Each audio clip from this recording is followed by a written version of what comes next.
నేను బ్రతికి ఉన్నంత వరకు నా చివరి శ్వాస వరకు ప్రజల సేవకే నా జీవితం అంకితమని పెద్దపల్లి బీఆర్ఎస్ ఎంపీ అభ్యర్థి కోప్పల ఈశ్వర్ అన్నారు. శనివారం గోదావరిఖని మున్సిపల్ కార్యాలయం సమీపంలో టీ జంక్షన్ నుంచి ఏర్పాటు చేసిన బైక్ ర్యాలీ కార్యక్రమానికి ఆయన హాజరయ్యారు. ముందుగా భారత రాజ్యాంగ నిర్మాత డాక్టర్ బిఆర్ అంబేద్కర్ విగ్రహానికి పూలమాలలు వేసి ఘనంగా నివాళులు అర్పించారు. అనంతరం ఆయన మాట్లాడుతూ గత అసెంబ్లీ ఎన్నికల్లో కాంగ్రెస్ పార్టీ అమాయక ప్రజలను మభ్యపెట్టి గద్దెనెక్కిందని ఆరోపించారు. అమలు కాని 6 హామీలతో ప్రజలను మోసం చేసిందన్నారు. కాంగ్రెస్ ప్రభుత్వ మోసపూరిత పాలన ప్రజలు గమనిస్తున్నారని అన్నారు. అబద్ధాల పునాదులపై ప్రభుత్వ పాలన కొనసాగుతుందని అన్నారు. పెద్దపల్లి పార్లమెంటు నియోజకవర్గం అభివృద్ధి చెందాలంటే స్థానిక నాయకుడికి పట్టం కట్టినప్పుడే సాధ్యమవుతుందని అన్నారు. మాజీ ముఖ్యమంత్రి కేసీఆర్ రాష్ట్రంలోని అన్ని వర్గాల సంక్షేమం కోసం నిరంతరంగా కృషి చేశారన్నారు. నవజాత శిశువుల నుంచి మొదలుకొని ముసలి తల్లి వరకు కేసీఆర్ పథకం చేరుకుందని అన్నారు. కాంగ్రెస్ ప్రభుత్వం ఏర్పాటై 5-6 నెలలు గడుస్తున్నప్పటికీ ఇచ్చిన హామీలను నెరవేర్చలేక ప్రజలను ఇబ్బందులకు గురి చేస్తుందని విమర్శించారు. ఇప్పటికైనా ప్రజలు కాంగ్రెస్ పాలనపై అవగాహనకు రావాలని సూచించారు. ప్రజల పక్షాన ప్రజా సంక్షేమం కోసం పోరాటం చేసేది బీఆర్ఎస్ పార్టీయేనని అన్నారు. కాంగ్రెస్ చేసిన మోసాన్ని ప్రశ్నించాలంటే ప్రజల పక్షాన గొంతుగా వినిపించే విధంగా రాబోయే పార్లమెంట్ ఎన్నికల్లో కారు గుర్తుకు ఓటు వేసి అత్యధిక మెజార్టీతో గెలిపించాలని ఆయన కోరారు. తర్వాత మనకుండేది రేపు ఎల్లుండి ఓటు వేయడమే. కాబట్టి ఎవరి వాడలో వాళ్ళు, ఎవరి డివిజన్లో వాళ్ళు, నాయకులు కార్యకర్తలు ఇన్ని రోజులు పనిచేసినాం. ఇది లాస్ట్ రోజు. దీన్ని మనం ఎంత గొప్పగా ఈ టెంపో మెయింటైన్ చేస్తే అంత మంచి రిజల్ట్ వచ్చే అవకాశం ఉంటుంది. మీరంతా దాదాపు 2 నెలల నుంచి కష్టపడి పనిచేస్తున్నారు.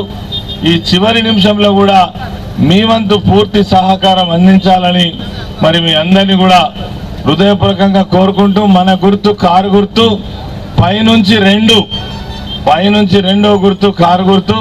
మరి ఇక్కడికి వచ్చిన మా మహిళా తల్లులకు, కోలాటం బృందం వారికి, డప్పుల బృందం వారికి, ఇక్కడికి వచ్చిన ప్రతి ఒక్కరికి తల వంచి నమస్కరిస్తూ జై తెలంగాణ. కాగా ఈ బైక్ ర్యాలీ మున్సిపల్ కార్యాలయం నుంచి ప్రారంభమైన ప్రధాన చౌరస్తా మీదుగా 5 ఇంక్లైన్, తిలక్ నగర్, రమేష్ నగర్, కళ్యాణ్ నగర్ వీధుల గుండా కొనసాగింది. ఈ కార్యక్రమంలో బీఆర్ఎస్ నాయకులు, కార్యకర్తలు, టీబీజీకేఎస్ నాయకులు అధిక సంఖ్యలో పాల్గొన్నారు.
అల్లాడిన పొలాలు అడుగంటిన జలాలు, అల్లాడిన పొలాలు అడుగంటిన జలాలు, ఒళ్ళు మట్టు గోసరిల్ల రైతు గోస చూసినాడు. గదిగో బయలునాడుగా కేసీఆర్ సారు ఏడుళ్ళ చూడుగా, గదిగో బయలునాడుగా మన కేసీఆర్ సారు ఏడుళ్ళ చూడుగా.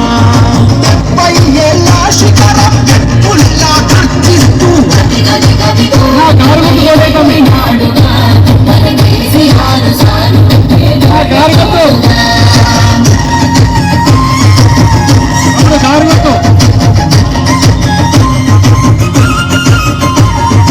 అమ్మ ప్రేమ తీరున 9 ఏళ్ల పాలన, జనం సల్లగున్నారు గులాబీ జెండా నీడన. ఇంటికి రేపు కేసీఆర్ కాపు వాసన పూల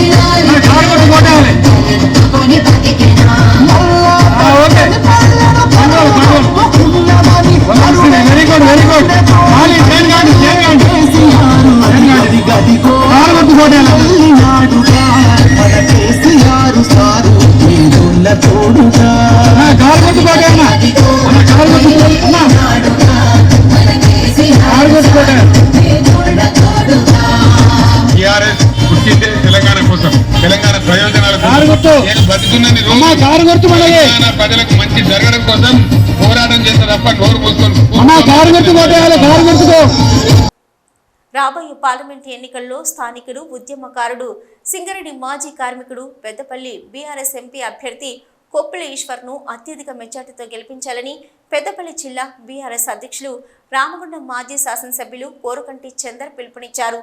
ఎన్నికల సమయంలో కాంగ్రెస్ ఇచ్చిన హామీలను నెరవేర్చకుండా ప్రజలను మోసం చేస్తుందన్నారు. ప్రభుత్వ వైఖరిని ఎండగట్టాలంటే రాబోయే పార్లమెంట్ ఎన్నికల్లో కారు గుర్తుకు ఓటేసి కొప్పుల ఈశ్వర్ను అత్యధిక మెజార్టీతో గెలిపించాలని కోరారు. ఏం హామీలు ఇచ్చిండ్రు, ఏ విధంగా అధికారంలోకి వచ్చిండ్రు అనేది కూడా ప్రజలకు తేట తెల్లం అయిపోయింది. ఇప్పటి వరకు 6 నెలల్లో మీ ప్రవర్తన ఏంది, మీ మాట తీరేంది, ఇవాళ మీరు ప్రజలకు ఏ విధమైనటువంటి సేవలు అందించినో కూడా ప్రజలకు అర్థమైపోయింది. ఇవాళ ఇంకా ఈ ప్రాంతాన్ని మోసం చేయాలని, వంచాలని ఇంకా అబద్ధాలు ఆడుతూ ఇలా మళ్ళీ ఈ యొక్క ఎంపీని గెలిపించడం కోసం మీరు పడుతున్నటువంటి తాపత్రయానికి ప్రజలందరూ కూడా నవ్వుతూ ఉన్నారు. ఇవాళ ఆనాడు పునాదుల ఇవాళ ఏదైతే త్యాగాల పునాదుల మీద ఈ తెలంగాణ రాష్ట్రాన్ని మేము సాధించుకున్నామో, అబద్ధాల పునాదుల మీద ఈ యొక్క అధికారంలోకి వచ్చినటువంటి మీకు తప్పకుండా ప్రజలు రాబోయేటువంటి ఎన్నికలలో బుద్ధి చెబుతారు. తప్పకుండా రామగుండం నియోజకవర్గంలో ఉన్నటువంటి ప్రజలందరూ కూడా ఒక్కతాటిపైకి వచ్చారు. జరిగినటువంటి పొరపాటును సరిదిద్దుకోవడానికి రేపు పార్లమెంట్ ఎన్నికలలో అందరూ కూడా కారు గుర్తుకు ఓటేయడానికి సిద్ధమైరని ఈ సందర్భంగా తెలియజేస్తా ఉన్నారు. మీరు మా నాయకుల మీద, కార్యకర్తల మీద కేసులు పెడతా ఉన్నారు. ఏటింగ్లైన్ కాలనీలో అయితే ప్రచారం చేస్తే కూడా పోలీసులతోని అడ్డుకుంటా ఉన్నారు. ఇవాళ ఎన్ని రోజులు మీరు అధికారంలో ఉంటారు? మేము కూడా అధికారంలో ఉన్నాం. 10 ఏళ్ల పాటు ఎక్కడ కూడా కాంగ్రెస్ సంబంధించినటువంటి నాయకులను కానీ ఎక్కడ కూడా ఇబ్బంది పడినటువంటి దాఖలాలు ఒక్కటి కూడా లేవు. కానీ ఈరోజు ప్రతిరోజు ఒక కార్యకర్తను, ప్రతిరోజు ఒక ఉద్యమకారుని ఇబ్బంది పెట్టేటువంటి ప్రయత్నాలు, ఏ విధమైనటువంటి మాటలు మాట్లాడాలో ఆ విధమైనటువంటి మాటలు మాట్లాడుతూ ఉన్నారు. తప్పకుండా ప్రతిదీ కూడా ఇలా చరిత్రలో నిలుస్తుంది. తప్పకుండా మేము రాసుకుంటున్నాం. తప్పకుండా దానికి తగ్గటువంటి ఫలితాన్ని కూడా మీరు చవి చూస్తారు. ఓపికతోనే ఉండండి నాయకులారా, కార్యకర్తలారా. ఎన్ని ఇబ్బందులు పెట్టినా కూడా ఆనాడు ఇదే కాంగ్రెస్ పార్టీ నా మీద 100-120 కేసులు పెట్టింది, 45 రోజులు జైల్లో పెట్టింది. అయినా కూడా ప్రజల ఆకాంక్షల కోసం నిలబడ్డాం. ఇవాళ మన కార్యకర్తలు, నాయకులు అందరు కూడా ధైర్యంతో ముందుకు నడవండి. ఈ యొక్క కాంగ్రెస్ కు సంబంధించినటువంటి నాయకుల ఆగడాలకు వాటన్నింటిని కూడా బుద్ధి చెప్పాలంటే ఈ ఎన్నికలలో ఈశ్వరన్నను అత్యధికమైనటువంటి మెజారిటీతోని ఈ యొక్క పార్లమెంట్ అభ్యర్థిగా గెలిపించడమే మన లక్ష్యం. కాబట్టి దయచేసి